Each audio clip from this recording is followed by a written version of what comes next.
Урматтуу мекендештер, мына Рамазан айы башталып, Кудайым буйрса, эмне ифтарлыктарга, ооз ачарларга старт берилинди. Канчалаган мусулман бир туугандар бүгүн эмне сиз экөөбүздү орозо кармап атат деп, батабызды алалы, башка кылалы деп, аксакал деп, кошуна деп, досум деп, подружкам деп, үйүнө, башкага, кафеге эмнеге ифтарлыктерге, ооз ачарларга чакырып атат. Кудайым буйрса бүгүндөн баштап эмне, мына ошол кээ уже башталды. Мыйна ифтария андай мындай деп, ифтарлык табыз, башка дабыз деп, орозоңуздар кабыл болсун деп дасторконду башканы тартып коебуз. Бирок мен айтайын дегеним, кээде мына ошол ифтарлыктарды ысырап башка кылбагыла дейт элем. Бүгүн бираз пикирим өзгөрүп, бул орозодо сиздерге макул. Кафеде ачасызбы, үйдө ачасызбы, аябай бир 10 түрлүү тамак менен ачасызбы, билгениңизди кылыңыз. Эң негизгиси ифтарлыкка чакырган адамдын койгон тамагы, берген суусу, курмасы менен ооз ачыңыз. Эмне үчүн бул сөздү айтып атам? Кээ бирөөлөр насвай менен ачат. Кээ бирөөлөр сигарет менен ачат. Насвай сигарет менен ачкандарга дагы мейли деп турайынчы.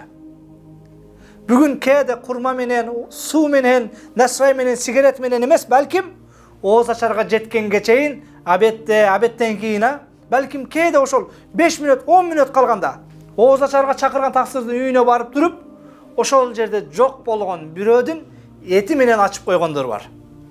Пайгамбар саллаллаху алейхи ва саллям эки аял сүйлөшүп атат эле, жанына барды.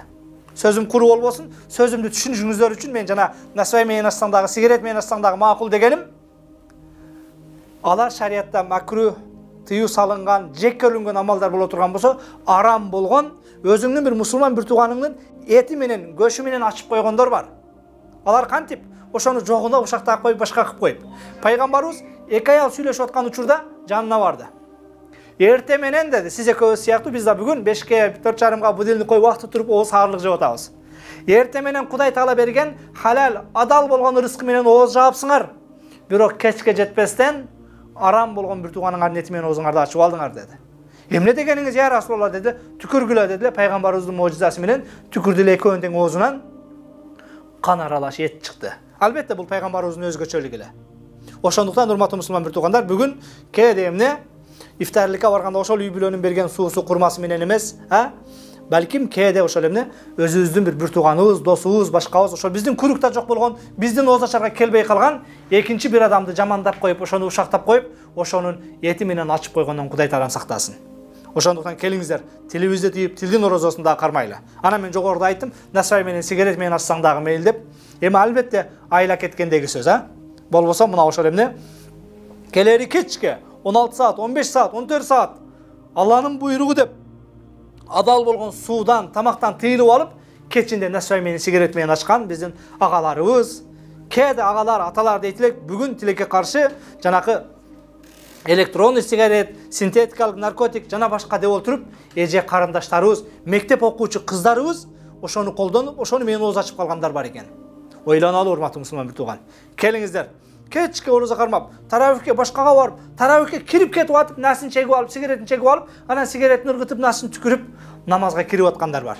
Мекендешим, Рамазандын максаты лааллакум таттакун, таква болушуң үчүн, Кудайдан коркушуң үчүн, Кудайга жакындашуң үчүн. Мурдакыдай эле каалаганыңды кыла бериш үчүн эмес. Сен кимди алдап атасың?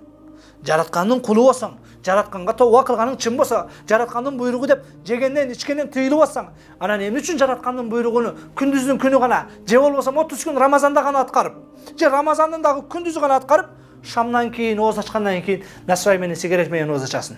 Акылга келбейлиби? Келгиле урматтуу мекендешим. Динге кире турган болсок, динди кармана турган болсок, толук карманалы.